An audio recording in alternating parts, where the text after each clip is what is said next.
My job is to somehow make them curious enough or persuade them by hook or crook to get more aware of themselves and where they came from and what they are into and what is already there, and just to bring it out. This is what compels me to compel them, and I will do it by whatever means necessary. Welcome to the Black Girls Heal podcast, where we talk about healing our intimacy disorders, unresolved trauma, and building a healthy relationship with first ourselves and then others. Every episode, we will talk about advice you can apply today to break unhealthy patterns and grow in your self-worth. I'm Sheena Lachey, love addiction coach and trauma specialist. Let's begin. Hello, and welcome to the latest episode of Black Girls Heal. I hope you're doing well. When I tell you, y'all, I'm so excited about today's episode. I try not to get too excited about topics because I feel like I kind of jinx myself when I'm teaching. But I think that this is going to be so helpful for y'all. And I think that this is going to be something that many of you, especially those of you who tell me that you re-listen to podcast episodes and you share them with your friends, I think this is going to be one of them. So today we're going to be talking about the difference between secure love, love bombing, and caretaking love. And the reason that I really wanted to talk about this is because, especially as I have grown in relationships, and also as I've watched my clients grow in their relationships, there is often a question about how do you know if someone's love bombing you? So when, the age-old joke that talks about they're being too nice, like this is weird. I wonder if this is a red flag kind of thing. So how do you know the difference between that and when someone is actually showing up securely? However, I'm adding caretaking love as a part of this with you being the caretaker, because I've also noticed that a lot of times people will have their set patterns. They will have their set type. And when I talk about type, I'm not talking about 6'5", with a beard, because we can have multiple different lovers, multiple different types of friends who all look different, have different ethnicities, or from the different places, do different things for a living, are broke or poor, or larger bodied or smaller bodied or whatever, but they have the same energy around them, or we have the same type of relationship with them. And for some of us, we could tend to go towards people who are the love bombers, the flashy ones, the charmers, the fuck boys, the fuck girls, what have you. And for some of us, that's not our type. For some of us, we go towards the good people, the people with the good hearts, and not to say people who have a problem with infidelity necessarily have a bad heart. And I'm giving that disclaimer because I know all of us have our issues, and some of us are those people because of our avoidance, and you're here to work on it, right? So this is a safe space for all of us. And it's also a safe space for us who've been on the other receiving side of that and are trying to learn how to not be with those types of folks. But to finish my point, if you're like me, you may tend towards the caretaker. So yeah, I've dated some narcissists, but my main pattern was men who I got to take care of emotionally, mentally, spiritually, physically, that I was a caretaker for. And that type of energy was very familiar to me, being someone who was very parentified, very much a caretaker of everyone around me, the leader. So that maternal energy felt like secure love for me because it was what I grew up with. It was the role I was more adapted to, but it wasn't. It was just trauma playing out. So in today's episode, I am going to be talking about the difference between those, and I'm going to be talking about the difference between those within the 5 love languages.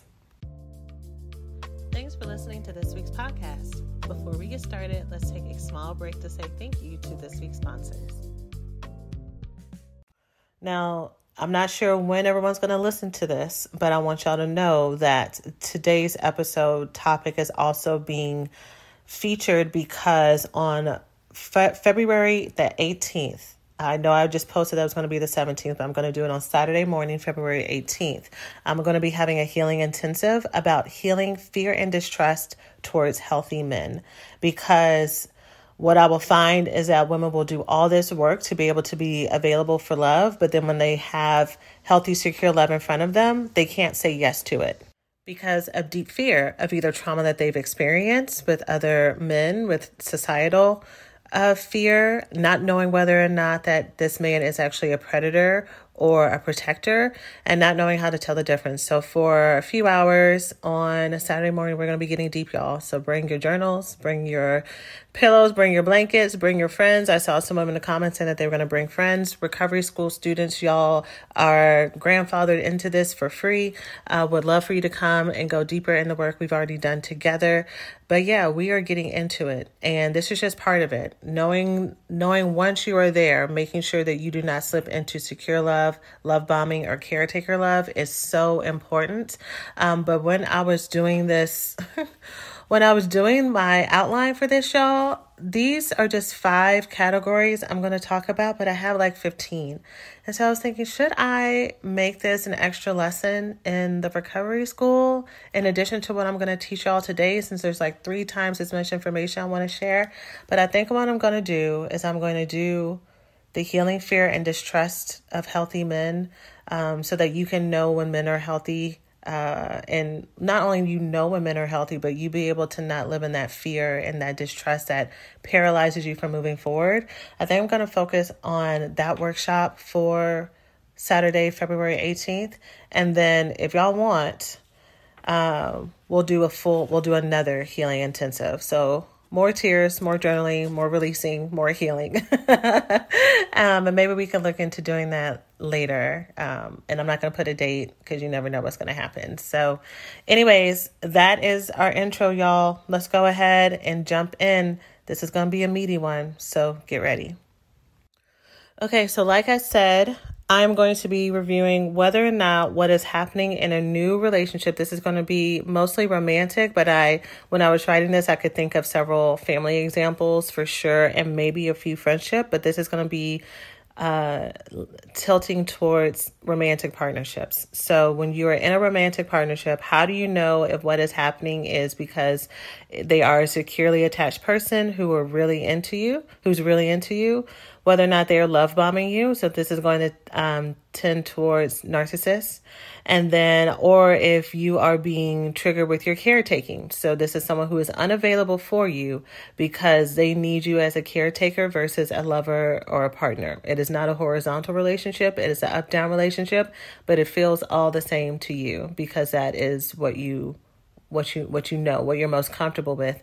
And the thing about caretaker, I'm going to talk about this because this is something I know very well.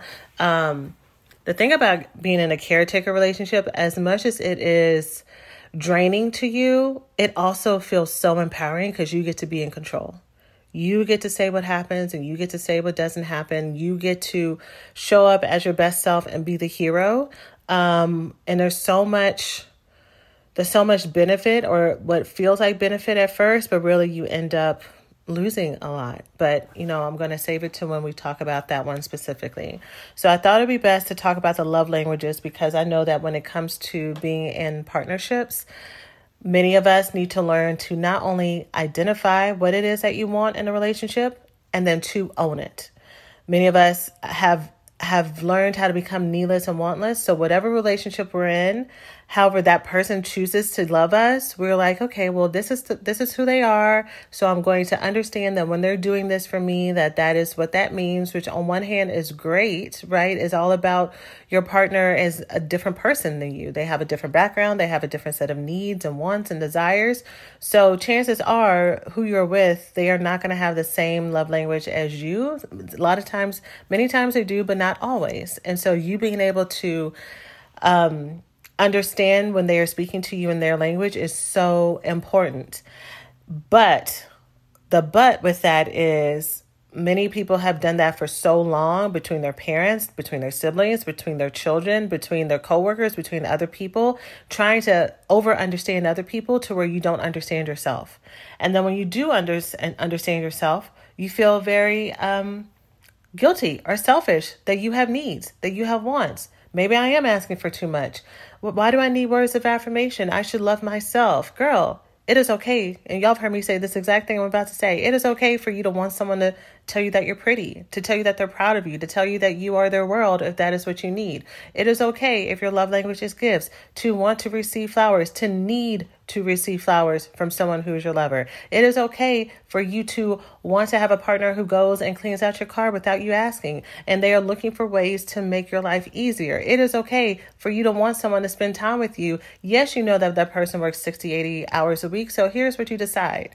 You decide not how do I learn to live without this, but you get to decide, is this the type of partner for me? Because there are so many ways that we will seek to play out our trauma response overtly and covertly, or consciously and unconsciously.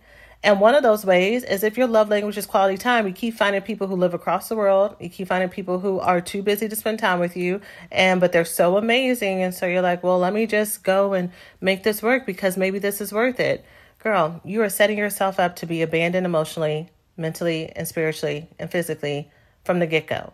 And then you're gaslighting yourself out of your own needs. And where do we learn that? Childhood trauma. So this is where we need to stop the patterns upright. And so we're going to do all the love languages.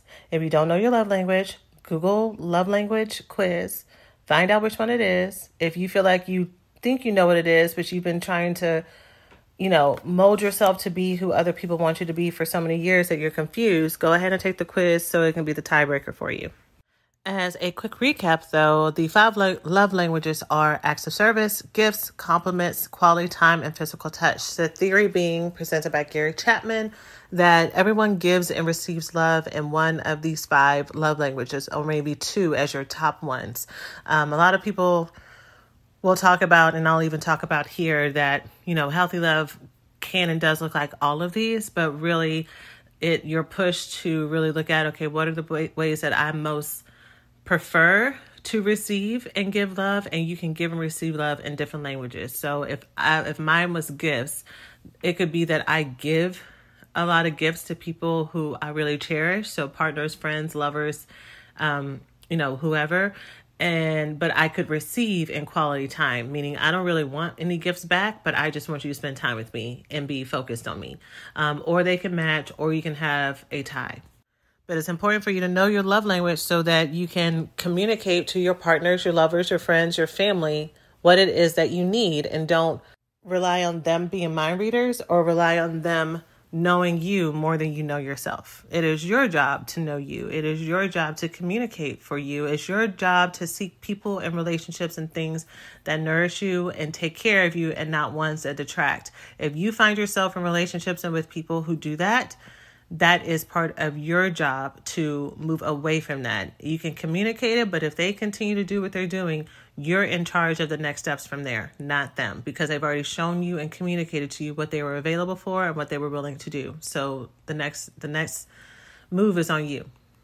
So when we look at secure love, when we look at people who are securely attached to us, and I'm going to talk about when I talk about romantic relationships, for the most part, this is going to be for new relationships, but this applies to long-term relationships as well. When we look at secure love at the beginning, when someone is into you, they are going to be very intentional about making their love known.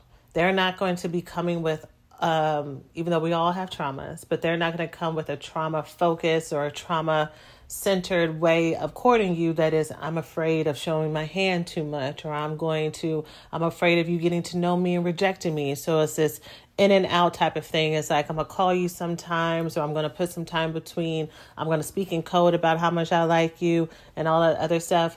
When someone is securely attached and they are sure about you, when they're certain about you, they are going to be very clear about it because they don't have all that baggage that comes along with it. At the onset, that can look like love bombing because a lot of the actions, not all of them, again, I'm going to differentiate right now, but a lot of the actions and the wooing and the pursuing and the gifting or the words happen as well in love bombing, but the energy around it is different. The intention around it is different. The consistency around it is different. So that is what you're going to be looking for. So I'm going to go one by one through each of the love languages. I'm going to be talking fast, so this episode is not an hour and a half. So with acts of service, if someone is securely attached, if they are coming from a place of secure love, this is going to look like them actively looking for ways to make your life easier. So they are they are going to see, you mentioned that your car is dirty and stressing you out. They will go and pay for it to get cleaned and detailed. You are talking about how you're really stressed for the day. They will send you dinner or lunch without you asking for it. They are proactively finding ways to make your life easier and to alleviate your stress and make you happy and make you smile. The intention behind it is to make you smile and to make you happy. They are not looking for anything back in return. If anything, a lot of times someone who this is their love language and they're giving from a secure place, they can get offended that you're trying to pay them back for being kind to you because they see that you deserve kindness and love freely, even if you don't yet. So that is what secure pursuing looks like. When someone is love bombing you, they may promise to do these things for you, or they may join in with how bad that is. They may send you some money. They might even do these things at first, but it is not consistent. If anything, they will use what they did for you earlier against you later on in a conversation or or later on in the relationship, saying, well, I just did this for you. And I know you want to hang out, but, I made this sacrifice to do this for you. So, I hope you understand why I'm not available now. Right. So that gift of service came with the cost. Because I gave to you before, you owe me the forgiveness, or you owe me the flexibility here. Right. Versus someone who's securely attached. And let's say it's the same situation. They went and got your car detailed, and they took your car for you, either to surprise you, or they were there and they asked you for the keys, but then they can't hang out later. They're not even going to bring that up, girl, because that has nothing to do with the other. Them not using time earlier for you because it came from a true place has nothing to do with whether or not you owe them the grace or the pass later on. They will have a conversation with you then about, well, how can we move forward? What can I do? Because I can't come tonight because of whatever reason. But I really want to be there. What do you need from me? That's what the conversation is going to sound like. If someone is a caretaker and we're looking in the realm of acts of service, they may do things for you, but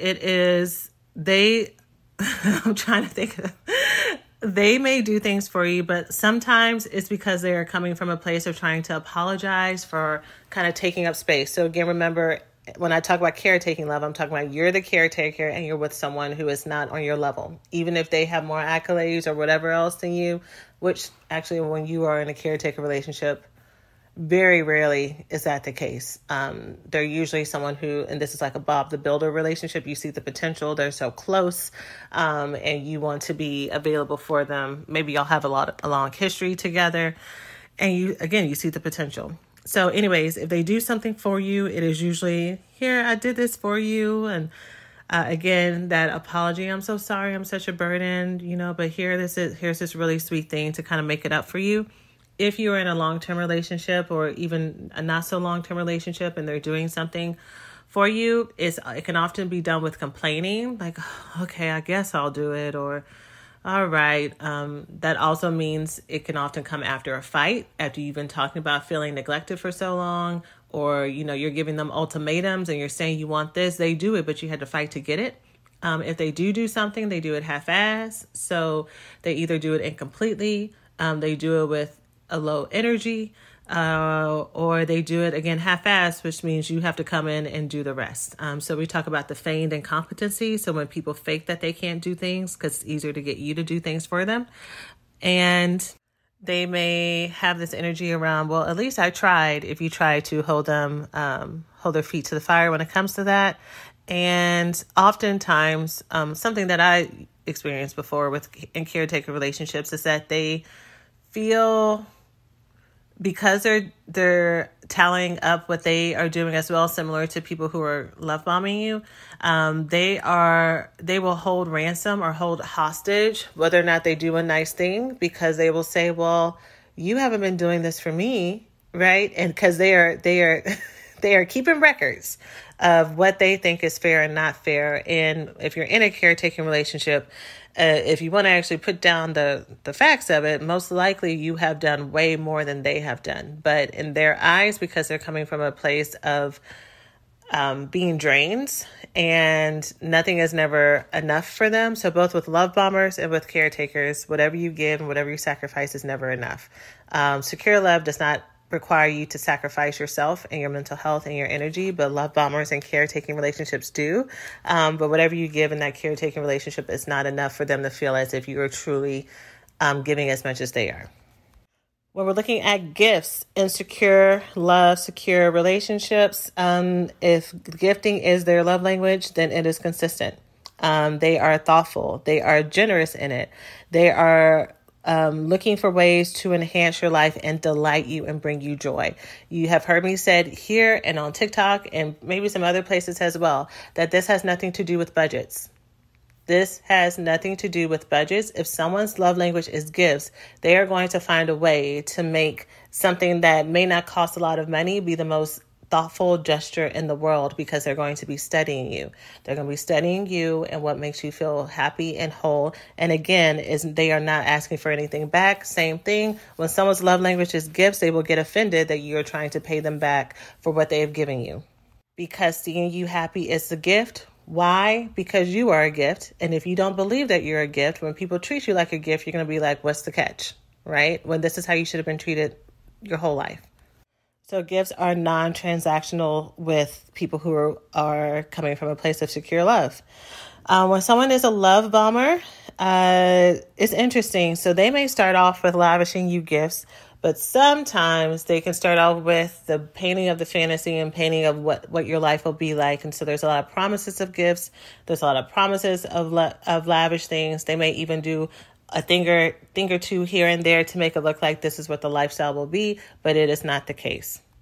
Long-term or even short-term, their gifting is dependent on your good behavior, whether or not they're satisfied with you, whether or not they're happy with you, whether or not y'all are fighting or not, whether or not they like your vibe. Gifting often happens to woo you back as part of the honeymoon period after a cycle of abuse, especially in a narcissistic relationship, to apologize to you. When they see that one foot is out the door, then they start to give you gifts. Or they are generous because it makes them look good. So it makes them look good to their colleagues. It makes them look good to other family members. It makes them look good to, the community to have you. I would often hear this between mothers and daughters. So it would be a mother who was often taking care of her daughter's physical appearance because it made her look good for her daughter to look really good. But with that comes all the body shaming and all the other stuff that comes with it. The complexes for you. And if beauty does feel you being beautiful is now trauma because of all the contingencies that went with it from your mother or from the community and from the people around you. In a caretaking relationship, when the love language is gifts, is when I was writing this down, y'all, this one was hard. I'll sit with this one a little bit, but I'm going to say this part because I know that this is actually part of it. When you are in a caretaking relationship and the love language is gifts, you don't really get gifts because the relationship is based on you taking care of them, you reading what they want, you being thoughtful with what they need, you giving to them before they give to you. And again, oftentimes it's in a one-down relationship, so they're not on the level to give to you in the way that you give to them. But here's the thing. Remember what I just said, that this has nothing to do with money. This has to do with thoughtfulness and intentionality and whether or not they feel that you deserve to be cherished. So even in that vein, what I'm about to say is not about money, but your gifts are always better than theirs. Not because you may have spent more money, but because you have been studying them. You have been very intentional about what makes their life easier, what delights them, what makes them happy, and they have not given you the same energy. Why? Because they're going through things, because they're having problems right now, because, they just have to get their head straight, because they're working on finding a job, because, whatever just happened, whatever family tragedy or crisis just happened that they're focused on, that kind of stuff. Or they may give something to you, but they half-ass it, and it's not really as intentional as yours. Let's talk about words of affirmation / compliments. So when someone is securely attached to you, and going back to talking specifically about new relationships, they are going to be generous with the compliments. They're going to talk about how you're beautiful. They're going to talk about how you're smart. They're going to talk about how impressed they are with you. They're going to talk about their feelings for you. They're going to tell you that they really like you. They are not going to play games around that unless they're reading your vibes and they're trying to be a little bit discriminate. Is discriminate the right way? I don't know. They're trying to be a little bit more moderate about how much they give you, because especially if it's, one of those, once somebody knows, they know, but they're kind of reading that you're trying to feel things out, they are most likely not going to say, hey, I'm pretty sure you're going to be my husband or my wife within the first couple of days. Some people do. Not everybody does.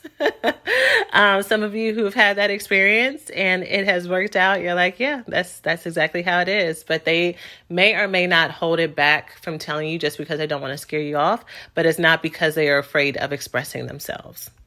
When someone is love bombing you, they may also say really nice things that may sound very similar, but there's also a tone of worship around it. So you are the best person I've ever met, ever. I've never felt this deeply before. You are my world. You are my sun. I feel like I can't breathe without you. That's a lot. Someone who's securely attached may say similar things, which would sound like more like, I have not felt this way before. There is something different about how I feel for you. I hope that this lasts forever.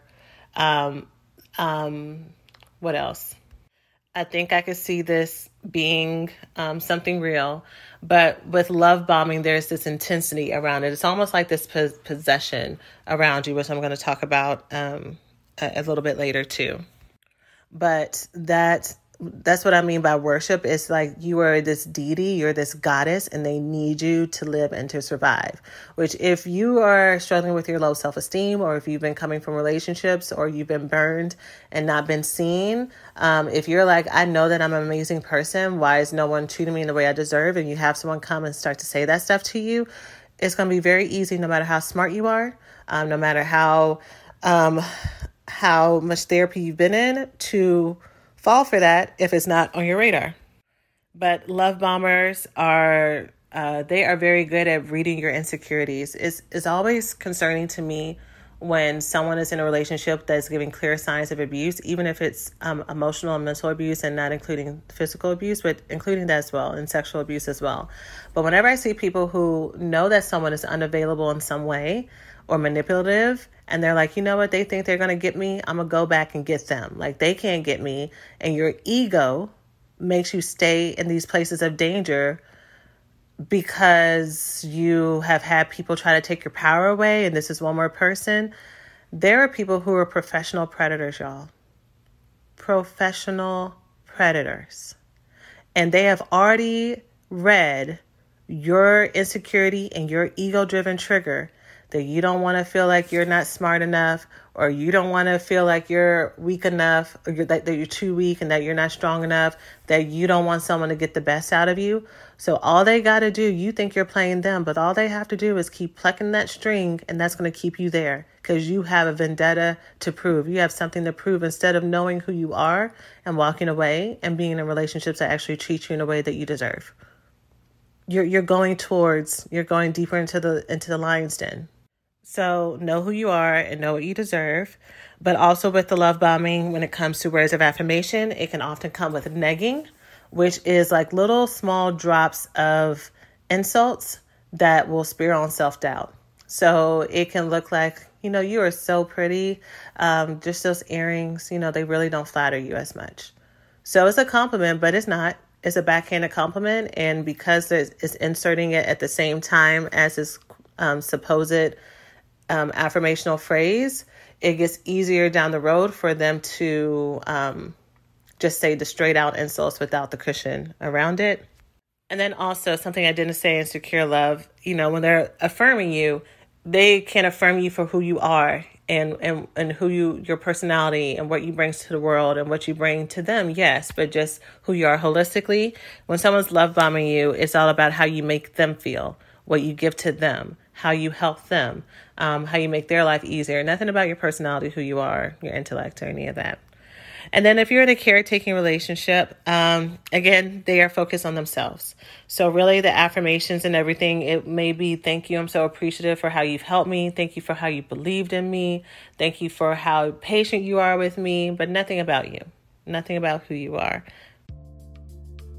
Hey, we hope you're enjoying the podcast so far. Let's take a quick break to say thanks to this week's sponsors. Now, you and I both know how important it is to find medical professionals who not only are experts at what they do, but will also listen to you, support you, and ensure that your health is the number one priority. And unfortunately, you and I also both know how disappointing it can be to go to a doctor expecting a positive experience only to not get the attention and support that you need. But what if you could get reviews and insight from patients around the world about what to expect with your doctor to ensure your time, money, and health will be protected? ZocDoc is the only free app that lets you find and book doctors who are patient-reviewed, take your insurance, and are available when you need them, and treat almost every condition under the sun. No more doctor roulette or scouring the internet for questionable reviews. With ZocDoc, you have a trusted guide to connect you to your favorite doctor that you just haven't met yet. Millions of people use ZocDoc's free app to find and book a doctor in their neighborhood who is patient-reviewed and fits their needs and schedule just right. Go to ZocDoc.com/BGH and download the ZocDoc app for free. Then find and book a top-rated doctor today. Many are available within 24 hours. That's ZocDoc.com/BGH. Again, it's ZocDoc.com/BGH. Woo, we're doing good, y'all. Okay, 2 more. If y'all were here, I'm so tempted to stop and pause for questions, but y'all ain't here. So maybe we'll need to do another workshop after this one. But I will let y'all send some DMs or emails and let us know if that's what you want. I'm not really in my DMs anymore, but I have team members who are, so we'll collect that and get that together. But let's talk about quality time. So when you're starting a relationship and we are looking at someone who is securely attached, giving you secure love, here's how this is going to look like love bombing. There is no boundary in the time that they want to spend with you. Now, for those of you who've worked with me, don't get scared. Don't be like, what? Because I very much talk about time limits and boundaries, especially for those of us who are love addicts, to not fully just completely lose ourselves and lose our lives. So remember, if someone's securely attached, they have their own hobbies, they have their own relationships, they have their own identity. You are not their identity, right? And they like that you have your own identity. That is why they are attracted to you. They are not wanting you to lose who you are, which is what love bombing does, to suddenly kind of merge into being only there for them. There is nothing that you have to lose and sacrifice with secure love, but because you are their person, they do want to just cuddle with you and get to know you and spend so much time with you because they actually enjoy you as a person. Not because they are using you for your energy and for your life force, but because they like you, right? So when I say that there's no boundary, that's what I mean. It means that because they like you as a person, that y'all are truly friends, that and that they see you for who you are and they are vibing with it. That is why there's not a boundary. That does not mean that there are not naturally occurring boundaries, like the fact that y'all both have jobs, you both have hobbies, you both have friendships and that kind of thing. But if they could have more of you, they would want that. That kind of goes back to what I was saying about just verbally.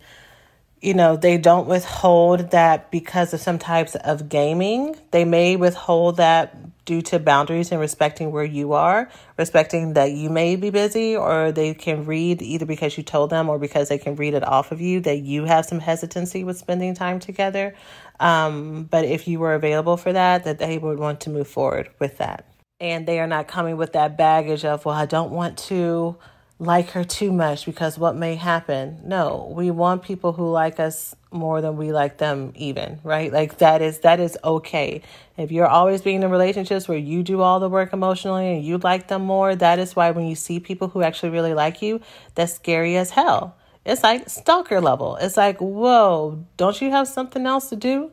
Like, shouldn't you be going and, I don't know, fixing a car or, calling your mama. Like, don't you have something else to do, girl? He wants to be with you, or she wants to be with you. When it comes to quality time, from what I know from my friends and my clients and my family who are in queer relationships, spending quality time together stereotypically is not an issue for women loving women relationships. So this may not apply for y'all.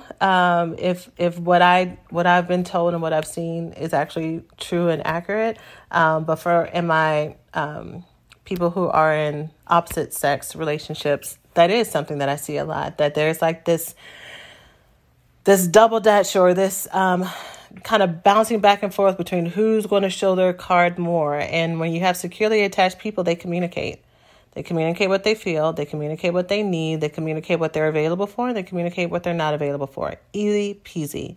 And they're able to differentiate between this is actual trauma and red flags, and me needing to be discerning with this person because of what they're showing me and because of what the energy is, or this stuff is coming up for me and it has nothing to do with this person in front of me, and I need to go and heal that and work through that so that the shadows and the ghosts from this past relationship are not affecting me here and messing up something that's good.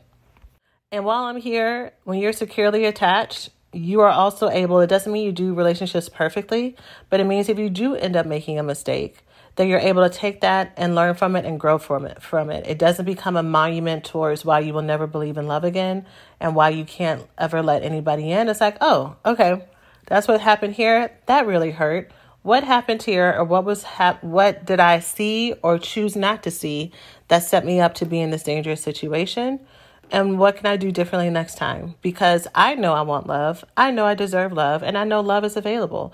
That we do not have a world full of people who are all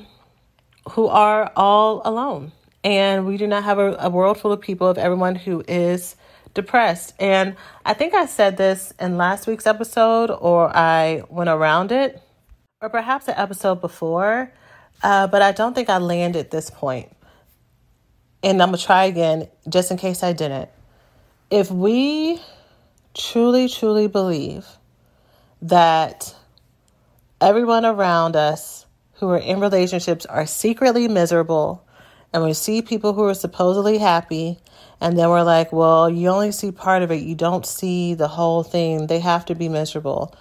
I would really encourage us to look at where that is coming from. Is that coming from real trauma that you have seen and experienced, which is valid? And is there a part of you that where it's easier for you to believe that everybody is miserable versus that this is possible?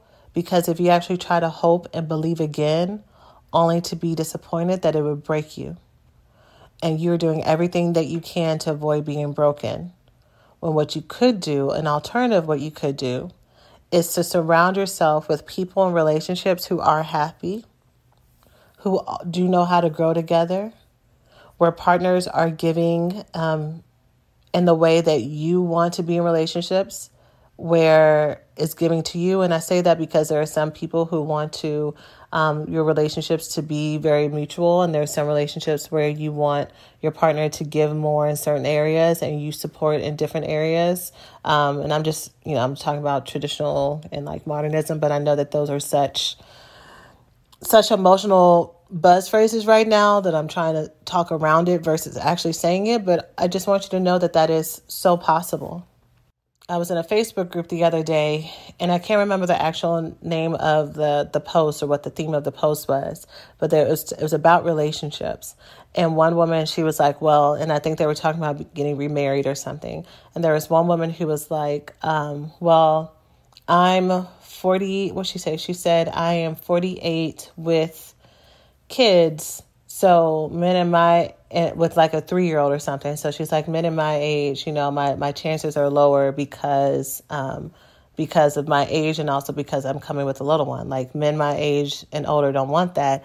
And then there was another woman who posted, well, my boyfriend or her partner is around the same age as her, and his kids are grown, and I'm coming in with a 4-year-old, and he is so excited to be able to be a parent again, and is even open if we wanted to try for more. So it is possible. Everything that people are saying about what is available and what is not available for you, fuck that. They are projecting their own limiting beliefs and their own limiting experiences. What is it that you want?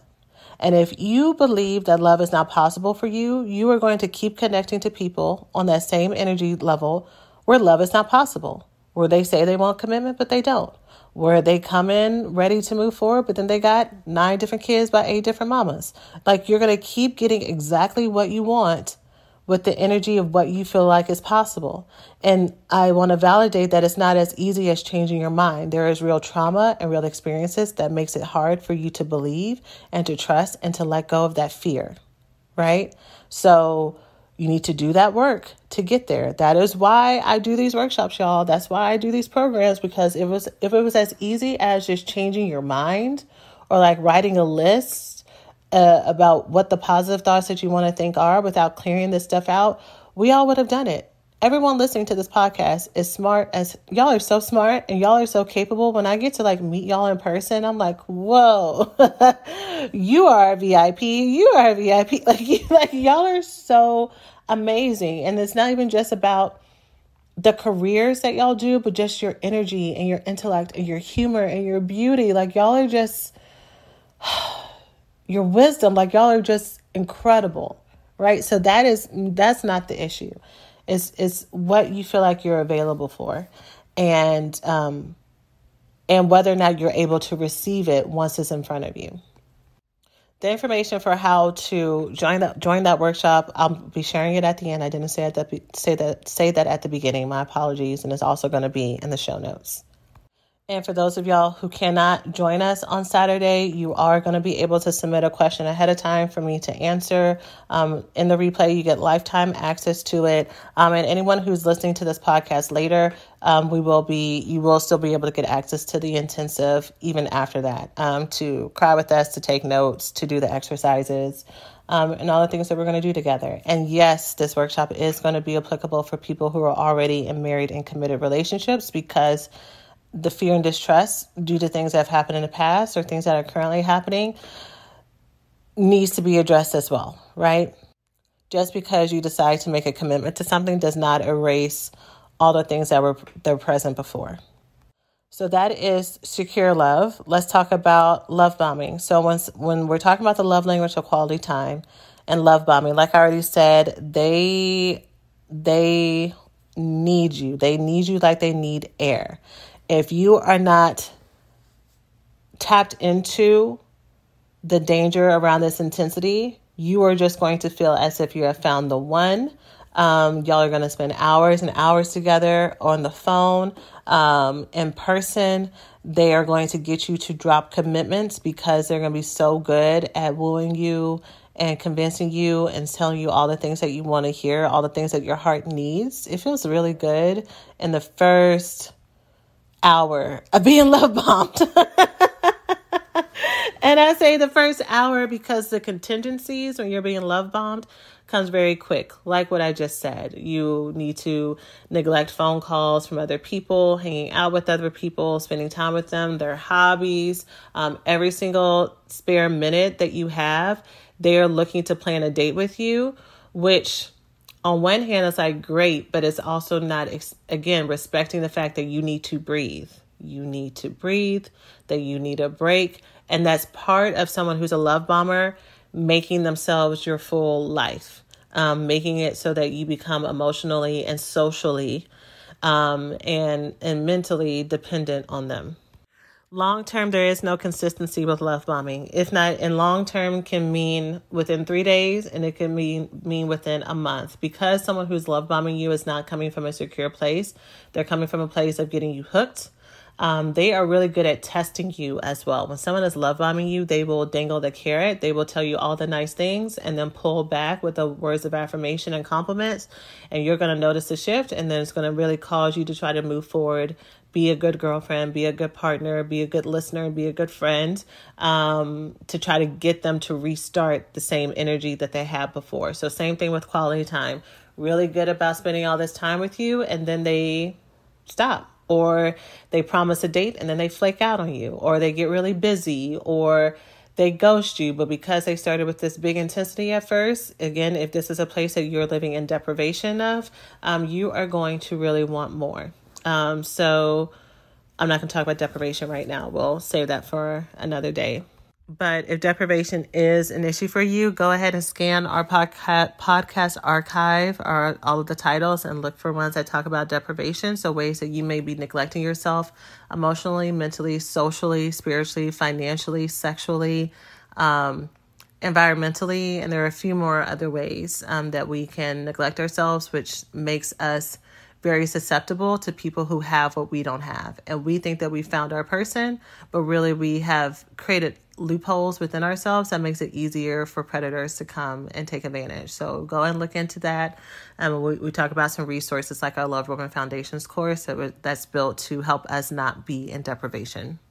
But long term, because it's not coming from a secure place, all this, they can't get enough from you. All of a sudden, they can't stand to be around you. So they split their time between other friends, through other romantic partnership relationships, even if y'all are supposed to be in monogamous relationships, through people who are better opportunities and more fun. They may even resent spending time with you and feel like you're such a drain. They may feel like treat you like you're so annoying when you're around. And then same thing, as soon as you are about to be out the door, all of a sudden you are the best thing ever. They are wooing you with gifts, time, energy, love, sex, all the stuff to keep you there. The difference between secure love and love bombing, as well, in addition to the consistency and to go along with the theme with the other secure loves, is that their wanting to spend time with you is based on you feeling comfortable and you wanting to spend time with them as well, and you being available for it. There's none of this, I want to see you, like you're never available for me. And like, even if you just saw them the day before, right? It needs to make sense. Even if they don't have a boundary in how much time they would want to spend with you, they understand if you do, which a love bomber does not have. When it comes to quality time in a caretaking relationship where you are the caretaker with this person who may be your age or older or a little bit younger, in the realm of, well, this is not just romantic relationships, but I think you're the one who's planning it. So remember, and the other ones in secure, this person is so attended to you and what makes you feel good and what you enjoy. So quality time is around maybe hobbies that they like, but also hobbies that you like they're studying you. Someone who's securely attached wants to help you and your best thriving version feel good, which is why it's so important for y'all to know who you are and what you like and be tapped into your pleasure, tapped into what makes you laugh, what makes you have fun. If I ask you what you do for fun and you only can tell me that you exercise and you meditate, those are beautiful self-care tools.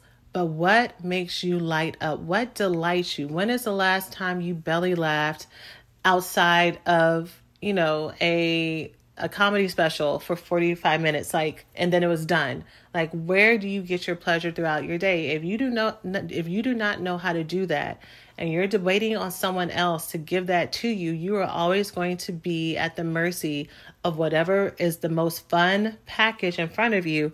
And most of the time, the people who are the most fun until we do this healing work are the people who are very aligned with the way that our trauma has worked before. And most often, those are people who are unavailable for us. But again, in a caretaking relationship, you're the one who's making plans. You have studied them. You know what they like. You know what their schedule is. So you're planning the days. You're planning the outings. You're suggesting it. If they do plan something, a lot of times it is because they see that you're upset and they may feel pressure to do it, or it may just be, well, let me just give this to them. But it's not because it is coming from a place of them wanting to see you happy, maybe wanting to get you back on their good side, make things up to you, get you off their back. But it's not coming from a generous place. If y'all do go someplace, a lot of times it is y'all aren't having a good time. You're not having a good time because, again, their focus is on them.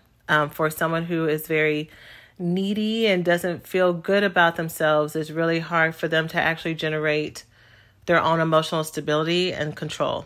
So either they're in a bad mood, just going into it, either magically, or they've been in a bad mood so that when it comes time for the big date, they have an excuse to be on bad behavior. They will be going through a crisis, and that's their reason for putting on a face and, not being able to settle in. And you're the one who's again, caretaking, trying to cheer things up, trying to, change the topic, trying to be positive, trying to give the bright side to the situation, when it ain't going to happen, Captain.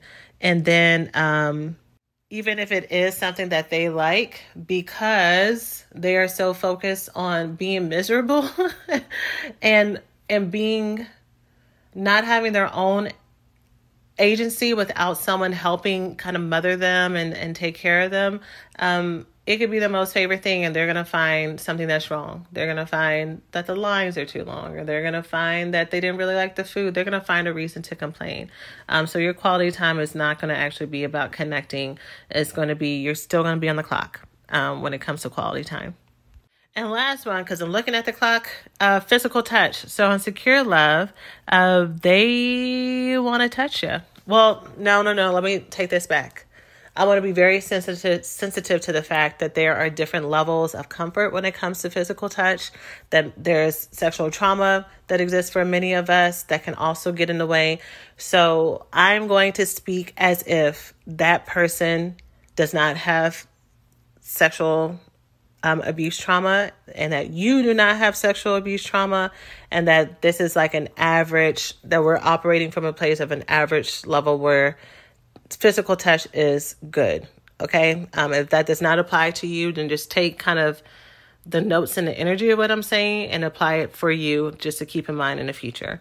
But someone who enjoys physical touch and knows that you are not opposed to physical touch is going to want to touch you, and they find pleasure in holding you, and they find pleasure in also being held as well. However, with physical touch, it is about 40% about them and 60% about you. Again, because someone who is into you and you are not being used as a sex tool, you're not being used for their own pleasure, you're not being used as a distraction, they want to make sure that you feel good. They get pleasure from seeing how you light up. They're seeing pleasure from seeing how you can come to completion, how you can feel delighted in and feel beautiful and feel comfortable, Physical touch is about giving, and it's also not only about sexual intercourse if you are in a romantic relationship with this person. So they find delight in you and they can connect to you in multiple ways.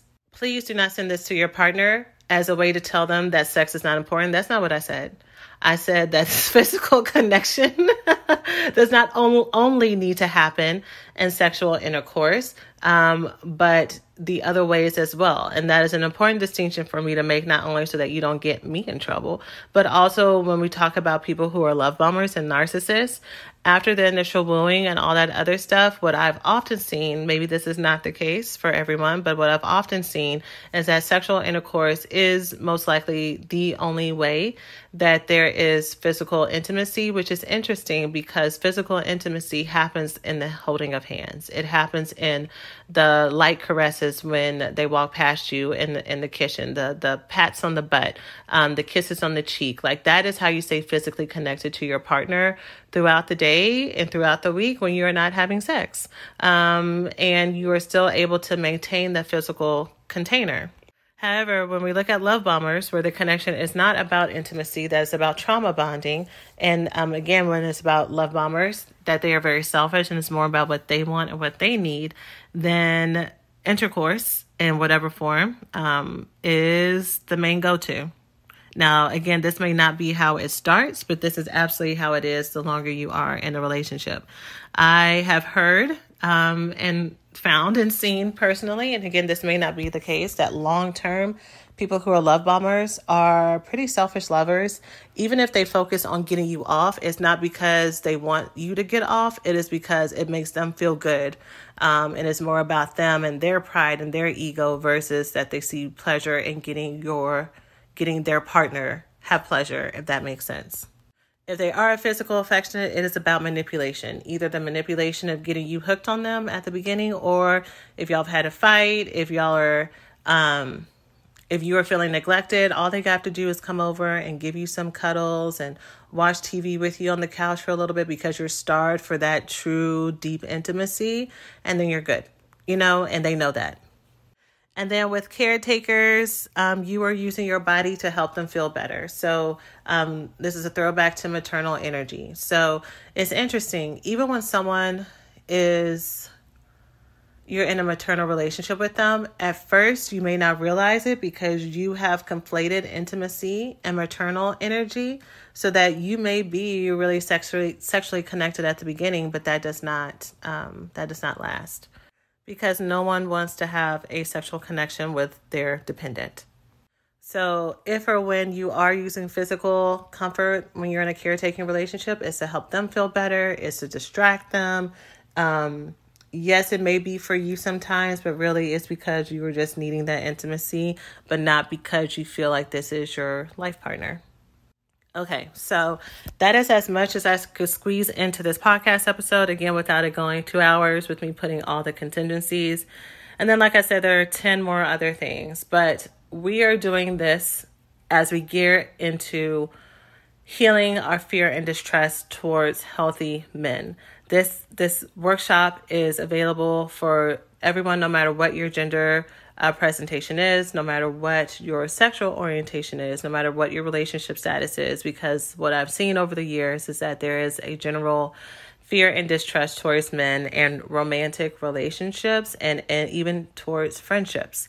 So that is what this workshop is going to be about. We are going to be coming from a place of balance where we can talk about what has happened with us with honesty, with our own personal truth, with owning that. And we are also using this workshop to move forward. We are letting this go. We want to be able to accurately define what is predatory and what is not. If we are in committed partnerships with people who we love, if we are mothers of sons, if we are aunts to nephews, we want to be able to see them as people and know how to move forward with love, and not move forward with trepidation, and not to hold things that don't apply to them against them, which not only hurts them, but it hurts us. It hurts everybody involved, because here we have people who really want to love and give love and be loved and not know how to move towards each other. So that's what we're going to be doing, y'all. We're going to be doing it again on Saturday morning, February 18th. It's going to be from 10 to noon or 10 to 1, we'll see, 10 a.m. CST. Again, when you enroll, you will be sent a survey with questions for you to fill out to tell me what is it that has brought you to this place, what is the main question that you want to hit on, and a few other questions as well, so that I can tailor the curriculum to you. I'm going to be doing this intensive like I've done all of my intensives, including the Healed and Loved Women retreats, which is what y'all want to learn about. That is what we're going to be going deep in. And then, of course, a Q&A at the end. So can't wait to see y'all. If you're a recovery school student or alumni, make sure you email us to get access to the workshop. And I think I hit all of the FAQs. You will not have to come on camera. Oh, this is online, so people around the world can come. I know I have people around the world who listen. And I think that's it. The way you enroll is to go to blackgirlsheal.org/workshop. blackgirlsheal.org/workshop. You're going to be taken straight to the registration checkout page. You can read more about what are the different things that we're going to cover. And again, you keep lifetime access to this. So that's it for now, y'all. I'm sending you all so much love. I hope that I get to see y'all on February 18th. And if you're listening to this afterwards and you get to purchase the intensive, I hope that this is something that you can continue to refer back to go deeper with the men in your lives and the future men in your lives as well. So that's it for now. Love y'all. Take care. Hey, so thanks for listening to today's podcast. If you enjoy what you've learned, it doesn't have to stop here. You can check out the blackgirlsheal.org website and grab the worksheet for this week's episode or any of your other favorite episodes from our shop with an overview of the main points, healing circle discussion questions and journal prompts, and challenges that you can take with you into the week. Also, you can check out any of our other self-study and coaching programs, resources, and freebies to help you heal from the intimacy disorders of love addiction, love avoidance, love deprivation, and the trauma that causes it. The best time to start or restart your healing journey is now. We hope you enjoy all of these resources, and until next time, remember you are so loved, and we'll see you in the next episode. Take care of yourselves.